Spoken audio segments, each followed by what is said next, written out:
Ndiyo kino. Bobi Wine mu kifo ky'okukunga bannayuganda bamwegatteko bajjeko n'akyemalira Museveni ali bize akola butaweera akunga bannayuganda abeegayirira balonde ababaka be aba parliament bagende mu parliament. Oba temukiwulidde?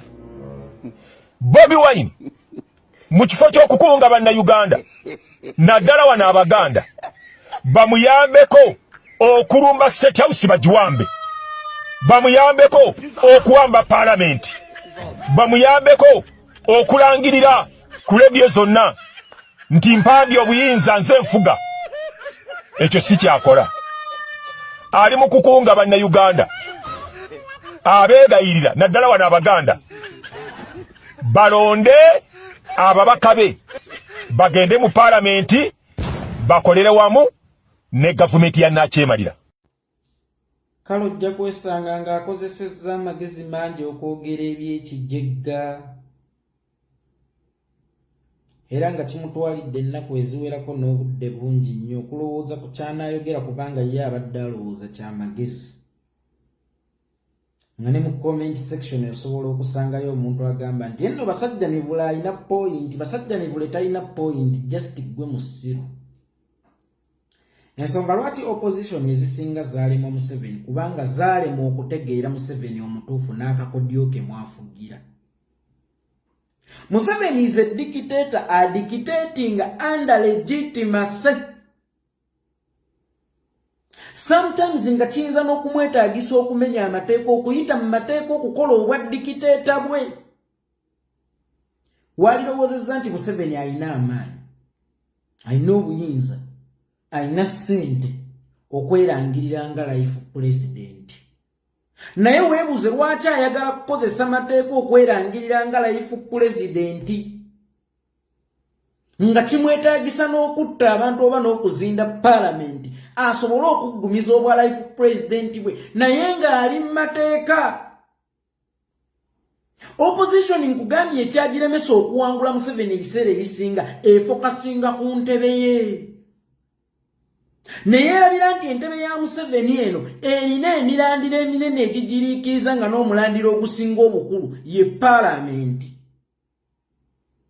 Entebe ya Museveni bw'eba muti gw'amasannyalaze parliament yengatta erinnya omuti ogwo. Entebe ya Museveni weebeera kyabugagga ekiri kazinga parliament keekaata akasobola kutuuka kazinga ako. Yensonga lwaki asobola okugenda mu campaign ng'ateeseteese engeri gy'agenda okwerangirira naye ng'ate alaze nti ataddemu effort nnyingi. Omanye ensonga lwaki Museveni akogga nnyo mu campaign? Omanye ensonga lwaki tasuula mukono mu campaign nti yeebaka entebe kubanga already alina kiggundu oba byabakama agenda okumulangirira? Aba anoonya legitimacy wakati mu bwa dictator bwe. Aba anoonya nsonga ya kuwansi lwaki ye yawangula wadde agenda kwerangirira bwerangirizi. Nti ewali baasi agamba abantu nti mutiikinge. Era anoonyeza omubaka wa NRM akalulu to the extent nti aba anoonya akake nga ye ayagala entebe nnene. Naye aba ayagala atambule n'omubaka oba yenna avuganiza ku kkaadi ya NRM ku kifo ky'omubaka mu kitundu ekyo.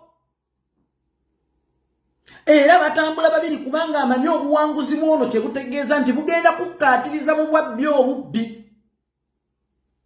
Oba ntegerekese bulungi.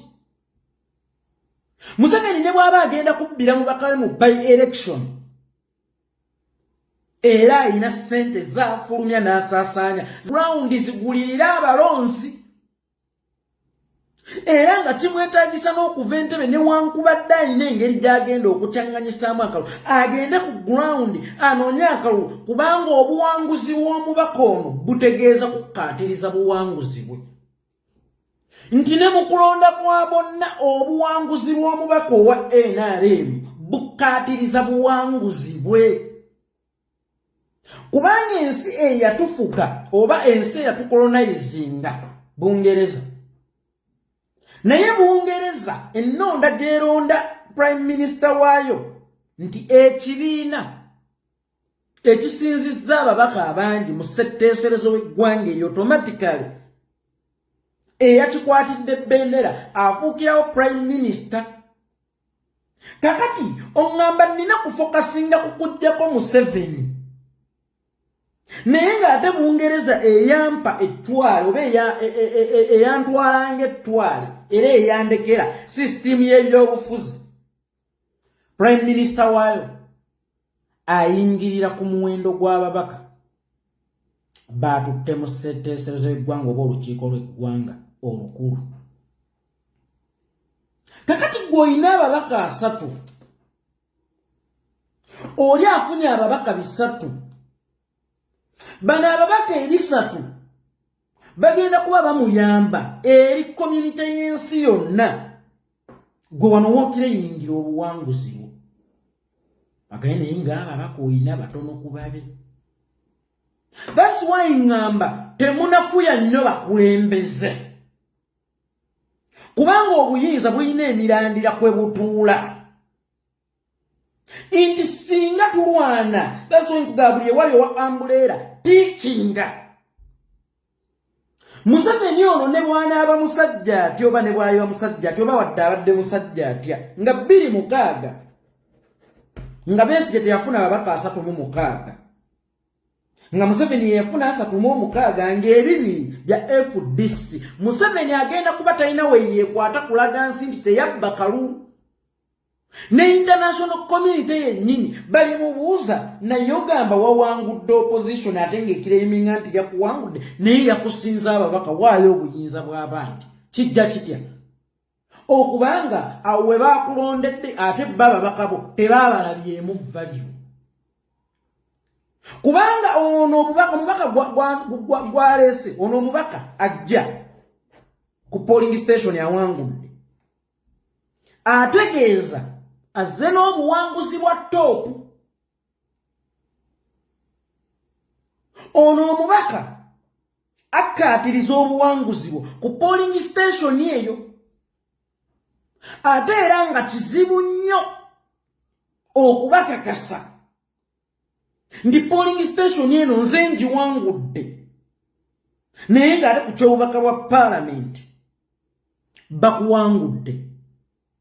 Yensonga lwaki ngamba nti buli w'osanga umbrella tikinga in case byabakama ayagala okuwalira buno bwe bumu ku bujulizi obulaga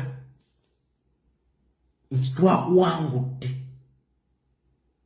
Kakati gwe bw'oba tomanyi mugaso gwa parliament mu by'obufuzi by'ensi, njogera ku ssiga erifuga ensi eryokubiri nga sinakindi lyerisooka, kubanga n'executive gye nandirowoozezza esooka akakuŋŋunta abalondeddwa executive kayita mu parliament.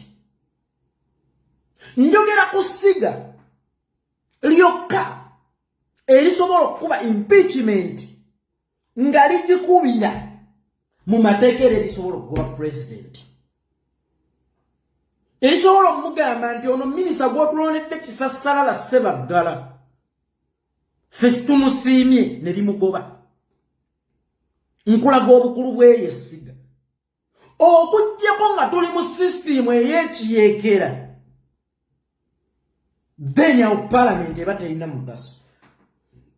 Naye bwe tuba nga tuli mu sisitimu ey'okuyingira akalulu tolina bw'oŋŋamba nti tetwetaaga ki? Nti tetwetaaga babaka ba parliament bangi. Mukyagulanyi mu kigo ky'okukunga abantu bajjewo Nakyemalira ali anaakunga abantu balonde ababaka bangi bagende mu parliament afuge ne gavumenti. Gwatamanyi mugaso gw'ababaka bangi wakati mu by'obufuzi eby'ensi. Gwatamanyi nti ababaka bajja n'obuwanguzi bw'ekibiina obuwanguzi obukkaatiriza owa waggulu nga ne Museveni eyerangirira still abeera akyayagala omuwendo gw'ababaka abangi kubanga bajja n'obuwanguzi bwe oba bajja n'okukkaatiriza eri obuwanguzi bwe okusinziira ku system eyoyo eyatukolonizinga naye mwafugira ensi ye. Focus ebeera ku kintu kimu. Twagala ntebe eyo. Twagala ntebe eyo. Twagala ntebe eyo. Nga n'omuwala obuwala abeera mu kikomero eky'embwa enkambwe toyinza mumutuukako butereevu. Osooka okufunawo empuuta ey'okuwugula z'embwa. Ffe twalikolanga mu gy'ekyenda nga tukwana. Ffe twagulanga empuuta nga yakuwambwa. Osobole okusala obutereevu ogende ku muwala. Kakati entebe eno gwe n'ondaga ntalina kubaako olutindo lusala kugituukako. And tomorrow it is the same person who will come out and say Bobi Wine attisa abaana b'abantu essaawa eno yasaba ki? Entwala y'obuyinza ey'okuyiwa omusaayi. Bobi Wine attisa abaana b'abantu. Bobi Wine attisa abaana b'abantu. Museveni ono si wa kutwalira mu nsiko bw'aba ye gy'atusika okugenda kuba yazitema. Ate n'ekirala kizibu okuwangulira omusota mu busubi kubanga gali gabeera maka gaabwo. Museveni ensiko agimanyi. Era alowooza anaamuggyako aliyita mu nsiko y'ensonga lwaki ensiko zonna ezisinga yazisaawa. But si ku rigimu eno. Ku mulembe guno musobola okucreatingawo ensiko ng'eri legiti nga ye bwe yakola obwa dikiteeta obuli legiti. Kubanga ye Idi Amin yeerangirira nga life president ya dikiteetinga ng'asoomulaba nti dikiteeta. Ono adikiteetinga naye ng'adikiteetingira mu mateeka. Njogera ku parliament mwe yayisa term limit gy'onyooma. Njogera ku parliament mwe yayisa age limit kubanga singa parliament eyo teyalina mugaso. 26 Museveni yali atuviira. Ne 25 yabukuutana n'ayingira parliament term limit ngijjewo. 17 ne tumuteegera mu myaka n'akukuta n'ayingira parliament age limit ngijjewo. Naye nga gwe njogerako yalina amaanyi yalina obuyinza obugamba nti bino byonna sigenda kwemalira budde. Naye because ayagala kufugira mu mateeka kati kizibu nnyo okumuzinda mu ngeri etali ya mateeka. Ekyo nkibabuulidde.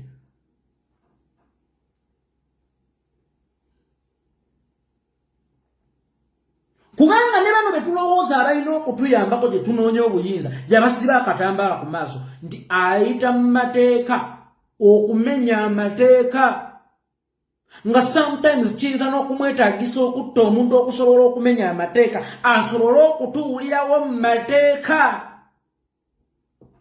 Kati bino bano bwe tebasobola kubimanya.